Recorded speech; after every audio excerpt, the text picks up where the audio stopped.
something that was told to me very long ago, it resonates in my spirit, in my mind, my body, and my soul every day. And that's be the change that you want to see. If you want to see the change, you got to be the change, right? And that's what I do every single day. I walk in and I try to be the change, and I try to leave it better than I found it.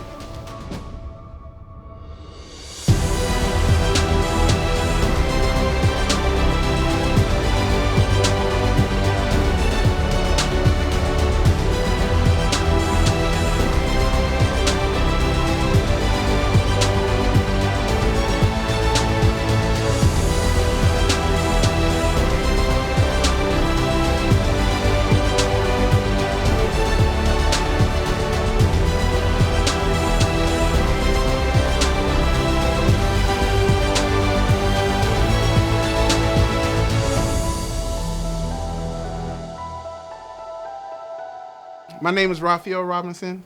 I am a veteran educator, part of the 2% of African American males teaching primary education in the 7th largest school district in the state of Florida at Douglas Jameson Elementary.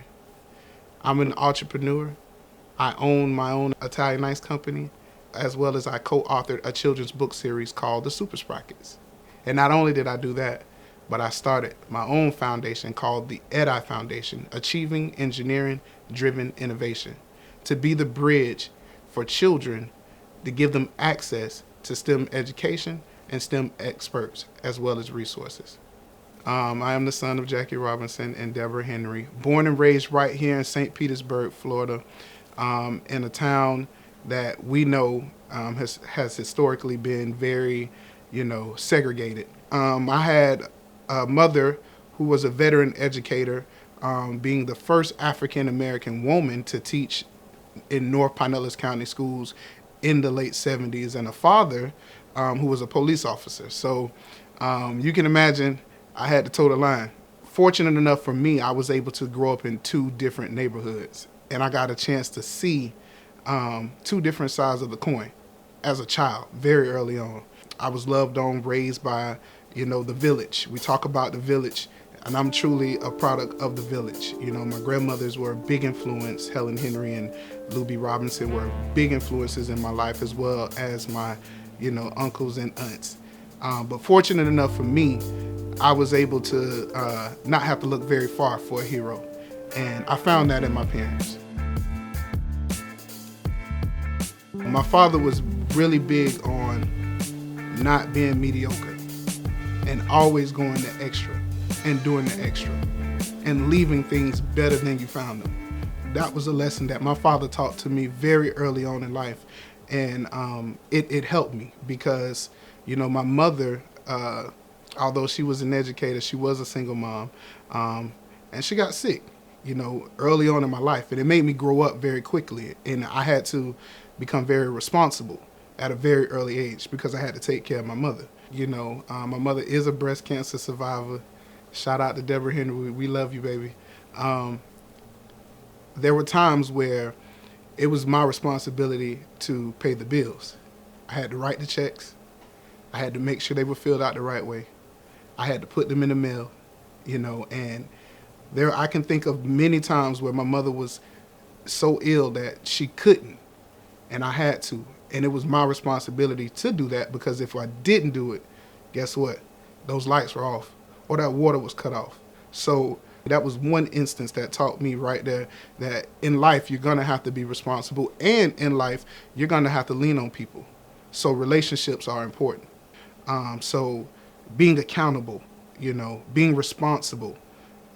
Those were the things that my parents put into me when I was 5, 6, 7, 8 years old. And I took those things, and those things have gotten me to the place where I am right now in my life. And I'm so appreciative of that. I have a big brother who was a major influence on my life. He went to the military very early on, and it taught him a lot of discipline. But after he got out of the military, he wanted to come find his little brother, and we linked back up. And he also graduated from Florida A&M. But while he was there, he was able to mentor me, because he was able to show me what it was going to take in order for me to get to where I wanted to be. And if that meant I have to go to the library and I have to study while everybody else is out partying, then that's what I had to do. And he was the perfect representation of that because he did that night in and night out. Shout out to Marcus Marion. I appreciate you. I love you, brother. At Florida A&M, it was my fraternity brothers, the men of Phi Beta Sigma fraternity, that opened their arms and took me in and helped hone who I am as a man and taught me some intangible things that allowed me to apply to my life today, that have made me the success that I've become. Very early on, I knew what my purpose was in life. And not many people could say that. I mean, you got adults that are still trying to find their purpose. So the story goes, I'm like 10 years old, 11 years old. My mom's teaching summer school at Melrose Elementary, one of the toughest elementaries in the city, right? And I go to work with her just on the volunteer, just going to work with her to see what's going on at the school. And I see she's having trouble with this one particular group of students. She couldn't connect with them. And so as I'm sitting back and I'm observing, what's happening in the classroom, once again, I'm like 10. I'm a kid too. My mom turns to me and she said, look, if you can teach them how to read, I'll pay you. Well, I took that as a challenge. I'm like, first of all, I can get paid? She's like, absolutely. If you can teach them how to read, I'll pay you. And I did. But what that did for me was it showed me what my purpose was here on this earth. My purpose here is to connect with children and educate. That's what my purpose is. That's what my God-given gift is. And I was able to find that very early on through that one situation. I was summer after that, she didn't have to pay me because I wanted to do it. I went to other schools. I volunteered my time, my services, anything that I possibly could because it wasn't work for me. It was fun, right? It was fun to see a child come in and not be able to know how to read. And then I teach them the skills that they need in order to become a great reader, a fluent reader. That meant everything to me. And when you can see a child, the light go off for them, you can't put a price tag on it. Rafael Robinson, Douglas L. Jameson. What makes Mr. Robinson a great teacher? He makes sure that we all feel loved. And he pushes us out of our comfort zone. He teaches us about STEM, he keeps us organized, and that we have a lot of fun. He's funny, he's the best, and he gives us challenging problems. What makes Mr. Robinson a great teacher? He teaches me to believe in myself. He makes sure that I get loved, and he challenges me.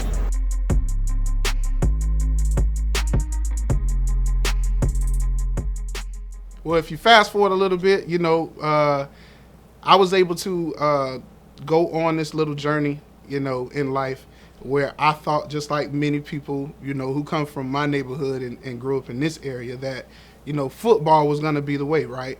So I honed my skills. I worked as hard as I can on and off the field, and I was able to earn myself a football scholarship to Albany State University.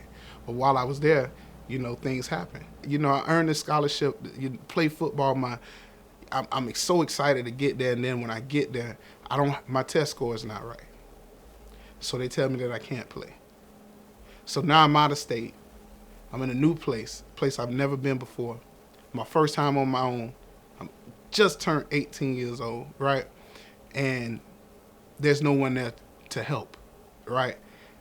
So something in my spirit kept telling me, your heart is at Florida A&M. I come from a family of rattlers, right? So I was already going against the grain going to Albany State, but I did that out of a necessity for my mom. What I wanted to do is I wanted to make sure that my mom didn't have to pay for my education. And if I could use my athletic ability to get to that point, then by all means, that's what I was going to do. And it didn't matter where I was in this world. That's what I was going to do. My mind was made up.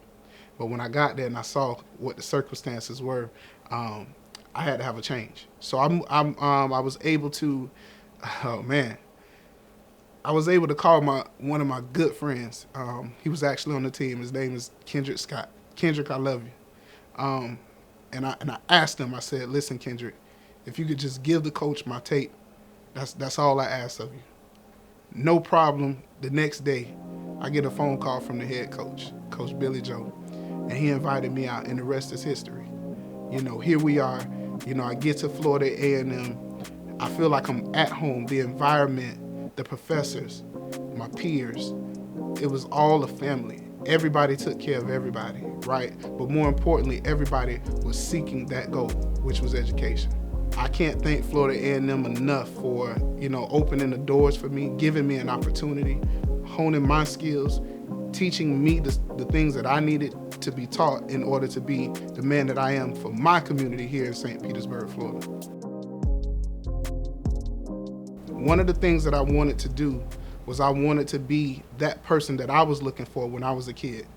When I was going through elementary school, I had no African American male teachers, right? I had nobody that I could look to and say, you know what, one day that could be me. The only representation we had was what we saw on TV, so I said to myself, I want to be that, so I came back home and I started teaching. And I went off on this journey learning all about how STEM education was going to be the next thing. I'm talking, this is almost 20 years ago. And look where we're at today. STEM is such an integral part of our lives that if you are not a part of these things, you're going to get left behind. I saw a huge need for resources for children that they could relate to, that they could be engaged with. So I took it upon myself to find the experts, partner with the experts to create resources for children. And that is how I live my dream in writing a children's book series called The Super Sprockets. Super Sprockets is the brainchild of first grade teacher Rafael Robinson and his partner Cheryl Henry. Rafael said he thought of creating the characters when he couldn't find a book with engineering concepts his students could relate to. I couldn't really find a story that really taught them, about things like science, technology, engineering, and mathematics, problem solving, that they could use for the rest of their lives. And I'm thinking to myself, like, how is this possible? When we talk about, the wealth gap, and we talk about, the academic gap that we're having in education right now with our kids, it's all related to science, technology, engineering, and mathematics.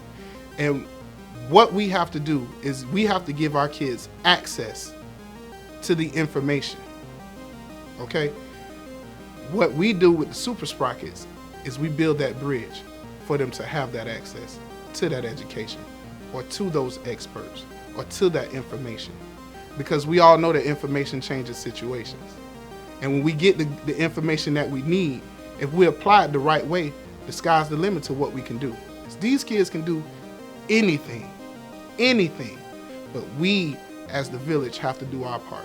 I'm part of that 2%. I'm part of the 2% of African American males teaching primary education, right? So not many of my friends chose to go this route. So I'm a little bit different. But something that was told to me very long ago, it resonates in my spirit, in my mind, my body, and my soul every day. And that's be the change that you want to see. If you want to see the change, you got to be the change, right? And that's what I do every single day. I walk in and I try to be the change, and I try to leave it better than I found it. Being in education for 20 years, the gap is getting bigger. It's not getting smaller. Like I said from the jump, my whole mission and my whole goal when I came back home was to be that change and to be that person that was missing. And, and I'm putting this challenge out there to all of the African American men that are out there. We want to see change, we got to get in these classrooms, right? Because we're the people that are in front of these children. We're the most impressionable person that these children will see for 12 years of their life. Take the time, go volunteer, be a part of an organization that will give back to our youth. They need it, they're begging for it, they're pleading for it, they're asking. When you have that conversation with them, man, it changes everything for them. Unfortunately, I will say this, there are a lot of people who you would think would be in your corner, right? And there are a lot of people who you would think have your best interest at heart, but they don't. But, as an adolescent, you don't really know. You can't really make that inference and figure that part out. You go by what you're told, right? And a lot of people cast their fears on you because they couldn't do it. They don't believe that it can be done. Nobody thought that Rafael Robinson would write a children's book series about STEM. A lot of people said that I couldn't do it. How you gonna ever do that, Rafael? You don't have enough money. You didn't go through some big publisher. No. You know what I did? I started another business.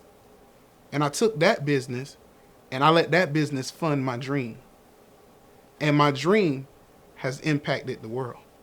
So here we are today, not letting people cast their fears on me, not letting people stop me from what I would, what I wanted to do. It has gotten me to the place of success. So I would go back to high school and say, Rafael, follow your heart. I would say, don't let what people are telling you. Listen to what not the naysayers are saying, not what people are saying you can't do. Listen to what they're telling you you can do, and do it.